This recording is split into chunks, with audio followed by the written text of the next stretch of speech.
Assalamualaikum warahmatullahi wabarakatuh. Saya Kevin Putra dengan NIM 2166614 ingin mepresentasikan hasil ujian tengah semester saya di mata kuliah Tourism Behavior. Di sini saya ada 3 pembahasan, bisa kita baca bersama. Yang pertama, kita masuk ke perilaku. Perilaku manusia merupakan hasil daripada segala macam pengalaman serta interaksi manusia dengan lingkungannya, yang terwujud dalam bentuk pengetahuan, sikap, dan tindakan. Berarti perilaku merupakan respon individu dari luar dirinya. Menurut Ensiklopedia Amerika, perilaku diartikan sebagai suatu aksi atau reaksi organisme terhadap lingkungannya. Sementara perilaku aktif dapat dilihat, sedangkan perilaku pasif tidak dapat dilihat. Sebelum kita masuk ke perilaku wisatawan, kita harus tahu dulu maksud dari wisatawan. Wisatawan adalah orang atau kelompok yang melakukan wisata atau perjalanan, baik yang berasal dari dalam negeri maupun dari luar negeri. Dengan kata lain, wisatawan merujuk kepada orang yang melakukan aktivitas bernama wisata. Istilah wisatawan harus diartikan sebagai orang tanpa membedakan ras, jenis kelamin, bahasa, maupun negara. Kita masuk ke penjelasan yang pertama, yaitu perilaku wisatawan.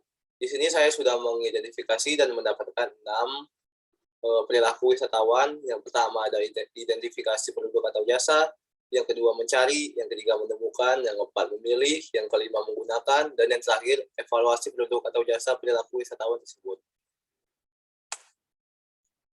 Definisi perilaku wisatawan. Menurut Morrison, perilaku wisatawan adalah proses dan kegiatan yang terlibat ketika orang mencari, memilih, menggunakan, mengevaluasi, dan membuang produk dan jasa untuk memuaskan kebutuhan dan keinginan mereka. Di sini ada 3 diagram dari look, book, and pay. Faktor perilaku wisatawan.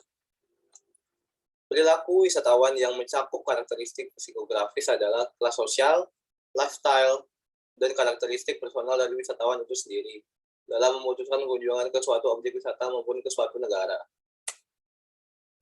Di sini ada 2 faktor perilaku wisatawan dari kelas sosial. Yang pertama, kelas sosial merupakan bentuk pengelompokan yang alami terjadi dalam sebuah kehidupan. Dan yang kedua, ada banyak faktor yang mempengaruhi kelas sosial setiap orang. Contohnya seperti gaya hidup, sebagian besar merupakan pengguna media sosial.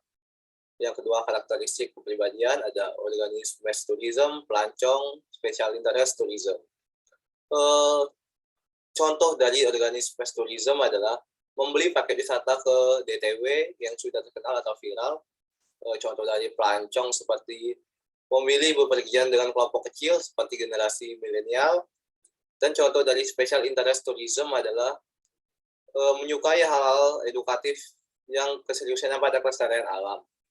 Dan yang terakhir ada minat, berfoto dan mengabadikan momen melalui video, berkontribusi pada hal terkait pelestarian lingkungan. Di sini saya sudah mempunyai juga kesimpulan.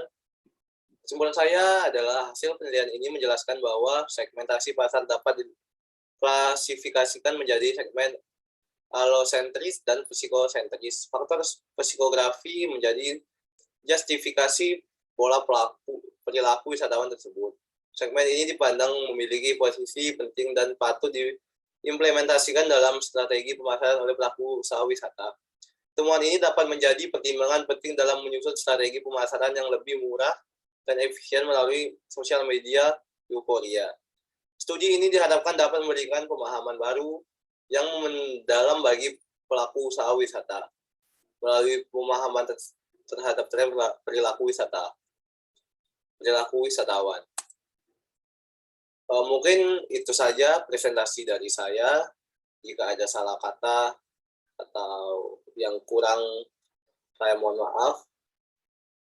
Saya Kevin Putra, pamit undur diri. Assalamualaikum warahmatullahi wabarakatuh.